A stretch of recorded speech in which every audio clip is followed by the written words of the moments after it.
Hi అండి, అందరికీ నమస్కారం. Welcome to my YouTube channel అండి. ఈ వీడియోలో ఇప్పుడే అందిన వార్త కూలిపోయిన డ్యామ్ అండి. సో 140 మంది కనుమూత. వివరాలు వీడియోలో తెలుసుకుందాం. వీడియో ఎక్కడికైనా స్కిప్ చేయకుండా ఎండ్ వరకు చూసినట్లయితే నేను చెప్పే ఇన్ఫర్మేషన్ మీకు పూర్తిగా అర్థమవుతుంది. అలాగే వీడియో నచ్చినట్లయితే లైక్ చేయండి. ఇంకా సబ్స్క్రైబ్ చేసుకున్నట్లయితే మన ఛానల్ సబ్స్క్రైబ్ చేసుకోండి. దీని ద్వారా నేను చేసే వీడియోస్ మీ వరకు రీచ్ అవుతాయి. తూర్పు ఆఫ్రికా దేశం అండి కెన్యాలో విషాదం చోటు చేసుకుందని చెప్పుకోవాలి. ఎందుకంటే గత కొద్ది రోజులుగా కురుస్తున్న అతి భారీ వర్షాల కారణంగా సోమవారం అంటే నిన్న తెల్లవారుజామున ఒక డ్యామ్ తెగిపోయిందండి. దీంతో రాజధాని నైరోబీకి 60 కిలోమీటర్ల దూరంలో ఉన్న మాయిమహియు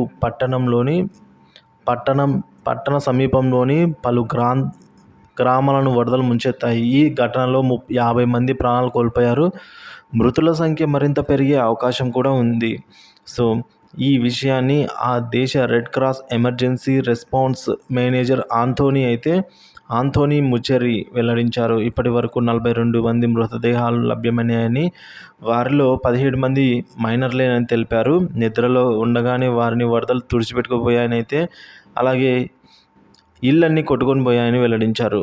వాహనాలు బురదలో చిక్కుకున్నాయని పేర్కొన్నారు. సహాయక చర్యలు కొనసాగుతున్నాయని పేర్కొన్నారండి. సో మరి ఈ విధంగా జరగడం చాలా బాధాకరము.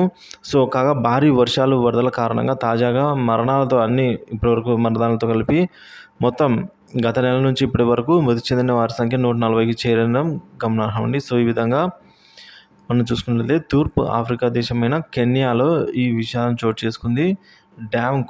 డ్యామ్ అనేది తెగిపోవడం వల్ల రాజధాని నైరోబీకి 60 కిలోమీటర్ల దూరంలో ఉన్న మాయిమహియు సమీపంలో ఈ విధంగా 140 మంది చనిపోయారు. మరణాల సంఖ్య ఇంకా పెరగవచ్చని అంచనా వేస్తున్నారు.